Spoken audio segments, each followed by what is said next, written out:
Hi guys, అందరూ ఎలా ఉన్నారు? నా పేరు Priyan. Welcome back to my channel.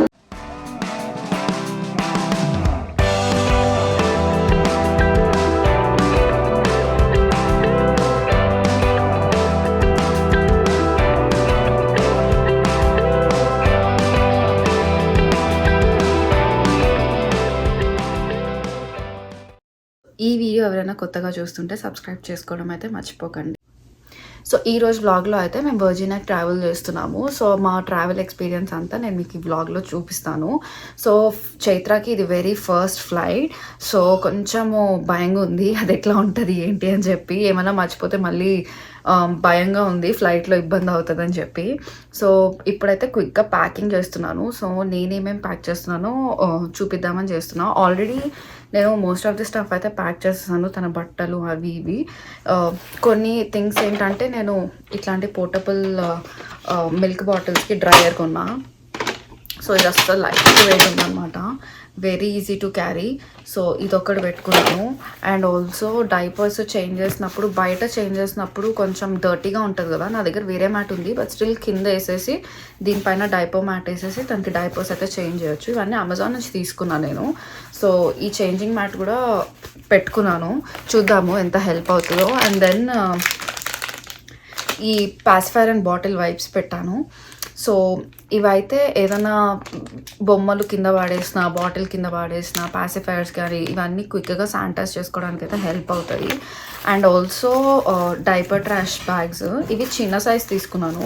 So ఎక్కడన్నా పాడేయడానికి డైపర్స్, పూప్ డైపర్స్ కానీ వాటికి యూజ్ అవుతుంది. అండ్ ఆల్సో ఎప్పుడన్నా కవర్స్లా ఉన్నాయి కదా, దేనికన్నా యూజ్ అవుతుంది. మేబీ వాళ్ళు వామిటింగ్ చేసుకుంటే సంథింగ్ దేనికన్నా యూజ్ అవుతుంది కాబట్టి ఇదైతే నేను నా డైపర్ బ్యాగ్లో అయితే పెట్టుకుంటున్నా. ఇవన్నీ ఏమో నేను చెక్-ఇన్లో వేసేస్తున్నాను.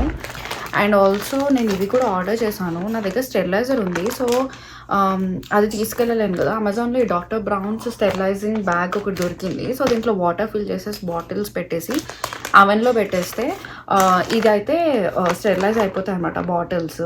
సో దీంట్లో ఎన్ని మినిట్స్ పెట్టాలని టైం కూడా ఇచ్చాడు, అండ్ ఎంత వాటర్ వేయాలి కూడా ఇన్స్ట్రక్షన్స్ ఉన్నాయి మనకి నీట్గా. అండ్ ఆల్సో ఇది ఒక్కొక్క బ్యాగ్ 30 times వరకు యూజ్ చేయొచ్చు. సో మనకి ఇక్కడ నెంబర్స్ కూడా ఇచ్చాడు, సో మనము చెక్ ఆఫ్ చేసేసుకోవచ్చు అనమాట. సో ఇది కూడా ఒకటి పెట్టుకుంటున్నాను. అపార్ట్ ఫ్రమ్ దట్ దాని కొన్ని డైపర్స్, వెట్ వైప్స్ క్లీన్ చేసుకోవడానికి, అండ్ ఆల్సో దానికి ఫార్ములా అండ్ కొంచెం దాని ఫుడ్ కూడా పెట్టుకున్నాను. దాని ఫుడ్ నేను పర్టికులర్గా ఏం తయారు చేసి తీసుకెళ్ళట్లేదు. సో రెడీమేడ్గా మనకి ఈ పౌడర్స్ దొరుకుతాయి కదా, ఓట్ పౌడర్స్, ఇవి గర్బర్ బ్రాండ్ వాళ్ళవి. సో అవే పెట్టుకుంటున్నాను. సో ఇప్పుడు అన్నీ సర్దేసుకొని క్విక్గా అయితే రెడీ అయిపోవాలి అండ్ స్టార్ట్ అయిపోవాలి. మేము స్టార్ట్ అయ్యాక మళ్ళీ కలుస్తాం. బాయ్. ఎయిర్పోర్ట్కి అయితే స్టార్ట్ అయిపోయాము ఇప్పుడు. సో చాలా హరీబరీ అయిపోయింది. అండ్ ఆల్సో ఎయిర్పోర్ట్ మా ఇంటి దగ్గర నుంచి ఆల్మోస్ట్ 1 hour పడుతుంది. అండ్ ట్రాఫిక్ ఉందంటే ఇంకా టైం పడుతుంది. సో అందుకనే కొంచెం తినేసి మధ్యాహ్నమే కొంచెం ఎర్లీగా అయితే స్టార్ట్ అయిపోయాము. సో వీడియోస్ అయితే చాలా షూట్ చేద్దాం అనుకున్నాను, ప్యాకింగ్ కూడా టైం అస్సలు కుదరలేదు, చాలా హడావిడి అయిపోయింది. మాకు ఫస్ట్ ఫ్లైట్ కదా చైత్రతో, సో అదనమాట. అండ్ మేము ఇక్కడ ఎయిర్పోర్ట్ అయితే రీచ్ అయిపోయాము. బోర్డింగ్ పాస్ తీసుకుంటున్నాం అనమాట ఇక్కడ. సో బోర్డింగ్ పాస్ తీసుకుని బ్యాగ్స్ అయితే చెక్ఇన్ చేసేయాలి. And also car seat and కింద బేస్మెంట్ కూడా ఇక్కడే చెక్ఇన్ చేద్దాం అనుకుంటున్నాము. ఫ్లైట్ అయితే బోర్డ్ చేసేసి మా సీట్స్లో అయితే మేము కూర్చున్నాము ఇప్పుడు. అండ్ ఆల్సో చైత్ర కూడా బాగానే ఉంది ఫర్ నౌ, మొత్తం అంతా చూసుకుంటుంది అనమాట. ఇట్లాంటి టాయ్స్ అయితే నేను అమెజాన్లో కొన్నా. ఒక 3 toys ఏదో వచ్చింది ఒక సెట్లో. సో ఇవి ఏంటంటే ఇట్లా పెట్టి ఆడుకోవచ్చు. సో దానికి టాయ్ అయితే నేను కొత్తగా ఇచ్చాను. సో చాలాసేపు ఆడింది అనమాట. వేరే టాయ్స్ కూడా పెట్టాను, బట్ ఇది ఇవ్వగానే బాగా ఆడుకుంటూ కూర్చుంది. సో కొంచెం టైం అయితే దీంతో పాస్ అయిపోయింది అనమాట.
అండ్ వర్జీనియా రీచ్ అయిపోయాము అండ్ ఆల్సో బ్యాగ్స్ కూడా కలెక్ట్ చేసేసుకున్నాము. నేను చైత్ర ఇక్కడ ఎయిర్పోర్ట్లో టైం పాస్ చేస్తున్నాము. వంశీ ఏమో కార్ రెంటల్ పిక్ చేసుకోవడానికి అయితే వెళ్ళాడనమాట. హాయ్, నెక్స్ట్ డే అనమాట. సో మేము ఆల్రెడీ ఇక్కడ రీచ్ అయిపోయాము వర్జీనియాకి. నైట్ అంతా షూట్ చేయడానికి టైం లేదు, చాలా హరీబరీ అయిపోయింది. సో ఇంకా లేట్ కూడా అయిపోయింది, ఆల్మోస్ట్ 2 అయిపోయింది రీచ్ అయ్యేసరికి. సో వచ్చి పడుకొని లేసామన్నమాట. సో మా ఫ్లైట్ ఎక్స్పీరియన్స్ అయితే మీతో షేర్ చేసుకుని ఈ వీడియో అయితే ఎండ్ చేద్దాం అనుకుంటున్నా. సో నేను చేసిన తప్పులు ఏంటంటే, దానికి యూజువలీ రెగ్యులర్గా మిల్క్ బాటిల్ యూస్ చేస్తాం కదా, అది లాస్ట్లో చేంజ్ చేశాను. మరీ ఎక్కువ పొడుగ్గా ఉంటుంది అనమాట. సో అట్లా కాకుండా కాంపాక్ట్ మిల్క్ బాటిల్ తీసుకుందామని చెప్పి అది తీసుకున్నా, అది పెట్టుకున్నాను. అది పెట్టుకున్న తర్వాత ఫ్లైట్లో చైత్ర ఆ పాలు తీసుకోలేదు. టేక్ ఆఫ్ ల్యాండింగ్ అయినప్పుడు ఆ ఇయర్ ప్రెషర్ తెలియకుండా మనకి ఫీడింగ్ చేయమంటారు కదా, సో నేను ఫీడింగ్ చేద్దామని అన్నీ కలుపుకొని చైత్రకి ఇస్తుంటే చైత్ర స్ట్రైట్ అవే రిజెక్ట్ చేసింది. అసలు నేను ఫుల్ ప్యానిక్ అయ్యా. సో నా దగ్గర లక్కీగా ఫ్రూట్ స్మూదీస్ లాంటివి ఉంటాయి కదా, అవి ప్యూరేస్ ఉంటే ఆ ప్యూరేస్ పెట్టాను. She was fine, but extreme cranky అయిపోయింది అనమాట. ఎందుకంటే దానికి లాస్ట్ ఫీడ్ ఆల్మోస్ట్ 1 PM అయితే మా ఫ్లైట్ 4:30 4:45కి టేక్ ఆఫ్ అయింది. సో అప్పటిదాకా దానికి ఫుడ్ అయితే ఏం లేదనమాట. సో చాలా ఏడ్చింది పాల కోసము. నాకైతే ఎంతో గిల్ట్ ఫీలింగ్ వచ్చేసింది అనమాట. లక్కీలీ మా దగ్గర వాటర్ ఉండింది, సిపీ కప్లో వేసి దానికి స్ట్రాతో అయితే సక్ చేయించా అప్పుడప్పుడు. అండ్ మళ్ళీ సేమ్ థింగ్, ల్యాండ్ అయ్యేటప్పుడు మళ్ళీ పాలు తీసుకోలేదు, పాసిఫైర్ పెట్టుకోలేదు, అన్ని డిఫరెంట్ థింగ్స్ చేసా. బట్ మేబీ దానికి ఏమైనా ఇయర్ ప్రెషర్ ఏం లేదు, పెయిన్ రావట్లేదు నాకు తెలియదు. కానీ అది ల్యాండింగ్ అప్పుడు కూడా చాలా ఎంజాయ్ చేసింది, ఫేస్ చూసి నవ్వుతా ఉండింది. సో ఓవరాల్గా నాకు అనిపించింది ఏంటంటే, మన కార్ సీట్స్ కానీ స్ట్రోలర్స్ కానీ చెక్ ఇన్లో చేసేస్తే అయిపోతుంది, గేట్ వరకు తీసుకెళ్ళడం అయితే కష్టం అనిపించింది నాకు పర్సనల్గా. ఎందుకంటే నాకు తన డైపర్ బ్యాగ్, మా 2 బ్యాక్ ప్యాక్స్ ఉండినాయి. On top of that stroller car seat పెట్టేసినా కూడా కింద బేస్మెంట్ ఉంటుంది కదా, సో చాలా థింగ్స్ అయిపోయినాయి అనమాట క్యారీ చేయడానికి. సో అక్కడ ఇక్కడ ఏ థింగ్స్ ఎక్కడున్నాయో మర్చిపోవడము, మెస్సీగా అయిపోయింది. సో నాకు అనిపించింది ఏంటంటే, కిందనే మనం ఎక్కడైతే check in bag check in చేస్తామో అక్కడే మనము స్ట్రోలర్ కానీ కార్ సీట్ ఈ బేస్మెంట్స్ అన్నీ చెక్ ఇన్ చేసేస్తే అయిపోతుంది. అట్లీస్ట్ ఆ బేస్మెంట్ అండ్ కార్ సీట్ ఇచ్చేసినా మనం పిల్లల్ని స్ట్రోలర్లో వేసుకుని పై వరకు అయితే తెచ్చుకొని అక్కడ గేట్ దగ్గర స్ట్రోలర్ అయితే ఇవ్వచ్చు అనిపించింది. మేము ఎందుకు ఇవ్వలేదు అంటే, మాకు అక్కడ ఆల్మోస్ట్ మేము అక్కడ ట్రాఫిక్లో స్ట్రక్ అయ్యాము, మాకు కొంచెం లేట్ అయింది. అండ్ ఆల్సో మాకు ముందుకి వెనక్కి తిప్పారనమాట కొంచెం అటు ఇటు. సో దానివల్ల అయితే మాకు లేట్ అయిపోతుంది, మళ్ళీ సెక్యూరిటీ చెక్ కూడా వెళ్ళాలి. సో అందుకని చెప్పి మేము హరీగా వచ్చేసాము. నెక్స్ట్ థింగ్ ఏంటంటే, మనకి సెక్యూరిటీ చెక్లో మనం లిక్విడ్స్ అవి ఇవి క్యారీ చేయలేము కదా. సో మనకి డౌట్ ఉండొచ్చు, ఫామ్లో తీసుకెళ్ళొచ్చా లేదా కలుపుకొని బాటిల్స్లో. అండ్ కొంచెం వామ్ వాటర్ కూడా హీట్ చేసుకుని తీసుకెళ్తాం కదా ఫామ్లా కోసము ఫ్లాస్క్లో. సో అట్లా ఎక్కువ వాటర్ తీసుకెళ్ళొచ్చా లేదా అని డౌట్ ఉండొచ్చు. సో నాకైతే నేను పర్సనల్గా 2 బాటిల్స్లో అయితే వాటర్ ఫిల్ చేసుకున్నాను అండ్ బిగ్ ఫ్లాస్క్లో వామ్ వాటర్ పెట్టుకున్నాను. వాళ్ళు అవన్నీ తీయలేదు, డైపర్ బ్యాగ్లోనే పెట్టాను లిక్విడ్స్.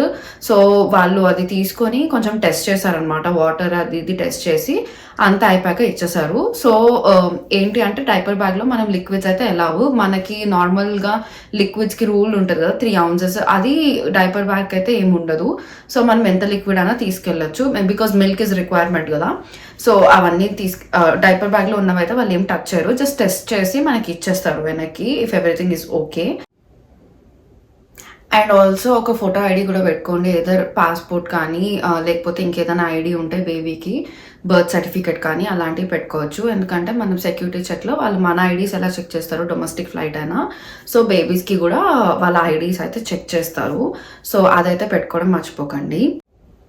అండ్ ఆల్సో ఫ్లైట్లో బేబీస్ కొంచెం క్రాంకీ అవుతారు కదా, సో వాళ్ళకి చూపించడానికి రైమ్స్ ఇలాంటివన్నీ కార్టూన్స్ ఉంటాయి కదా, అవన్నీ కొన్ని డౌన్లోడ్ చేసుకుని రెడీగా అయితే పెట్టుకోవడం మంచిది. మేము కూడా ట్యాబ్లో డౌన్లోడ్ చేసుకున్నాము, బట్ తనకైతే ఏం చూపించలేదు, అవసరం పడలేదు.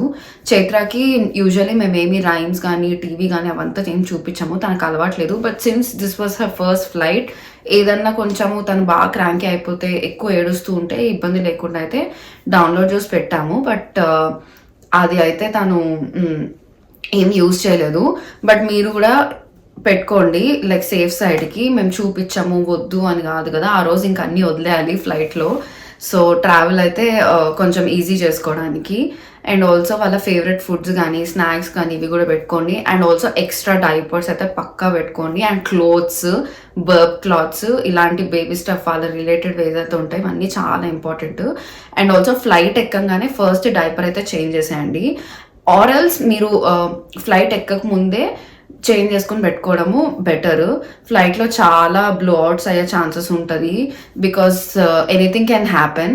సో నేనైతే ఫ్లైట్ ఎక్కగానే ఫస్ట్ తనని తీసుకెళ్ళిపోయి డైపర్ అయితే చేంజ్ చేసాను. అండ్ ఆల్సో బేబీస్తో ట్రావెల్ చేసినప్పుడు మనకి ప్రయారిటీ బోర్డింగ్ ఉంటుంది. సో అందరికన్నా పిల్లలు ఉన్న వాళ్ళకి ప్రయారిటీ బోర్డింగ్ అంటే ఫస్టే బోర్డ్ చేసే ఛాన్స్ ఉంటుంది అనమాట. సో మేము అందరికన్నా ముందే వెళ్ళిపోయి మా సీట్స్ చూసుకొని మేము అక్కడ సెటిల్ డౌన్ అయ్యాం. సో దట్ మనకి హరీబరీగా ఉండదు, జనాలు బ్యాగ్ లగేజ్ పైన పెట్టుకోవడము ఇదంతా లేకుండా. సో మీ ఎవరికైనా పిల్లలు ఉన్నారు అంటే మీకు ప్రయారిటీ బోర్డింగ్ ఉంటుంది, మోస్ట్ ఆఫ్ ది ఫ్లైట్స్కి అయితే ఉంటుంది. సో మీరు అక్కడ వెళ్ళి కనుక్కుంటే వాళ్ళైతే అక్కడ చెప్తారు సో బోర్డ్ చేయొచ్చా లేదా అని చెప్పి. సో వెళ్ళిపోతే మీకు కొంచెం టైం ఉంటుంది అనమాట సెటిల్ అవ్వడానికి, అండ్ బేబీస్కి కూడా కొంచెం రిలాక్స్ అవుతారు. So this is our overall experience. Everything went good, బాగానే అయిపోయింది luckily. So that's all for today's vlog. So ఈ వీడియో అయితే ఇక్కడ ఎండ్ చేస్తున్నాను. ఈ వీడియో అయితే మీకు నచ్చింది అనుకుంటే లైక్, షేర్ అండ్ సబ్స్క్రైబ్ అయితే చేసుకోవడం మర్చిపోకండి. నా ఛానల్లో ఇంకా చాలా వీడియోస్ ఉన్నాయి, వెళ్ళి చెక్అవుట్ అయితే చేసేయండి. మళ్ళీ వేరే వీడియోతో కలుద్దాం. Until then bye.